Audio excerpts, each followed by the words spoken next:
এবার ক্ষমতাচ্যুত প্রধানমন্ত্রী শেখ হাসিনার বিরুদ্ধে অবৈধ সম্পদের অনুসন্ধান শুরু করেছে দুদক। সংস্থাটির উপপরিচালক মাসুদুর রহমানকে এই অনুসন্ধানের দায়িত্ব দেওয়া হয়েছে। অনুসন্ধানকারী দল সম্পদ বিবরণীর নোটিশ জারি সহ শেখ হাসিনার স্থাবর অস্থাবর সম্পদের হিসাব খতিয়ে দেখবে। একই সাথে তার আয়কর নথির সাথে বাস্তবে তার সম্পদের হিসাব মেলাবে। এর আগে প্লট জালিয়াতি, বিদেশে অর্থ পাচার, প্রকল্পের অর্থ লুটপাটের একাধিক অনুসন্ধান শুরু করে দুদক। ইতিমধ্যে পূর্বাচলে প্লট জালিয়াতির মামলায় চার্জশিট দাখিল করলে আদালত শেখ হাসিনার বিরুদ্ধে গ্রেফতারি পরোয়ানা জারি করে।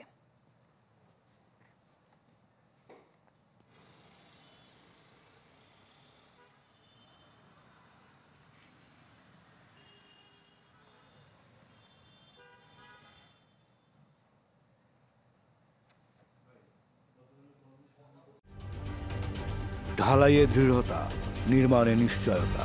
প্রিমিয়ার সিমেন্ট, ঢালাইয়ের রাজা।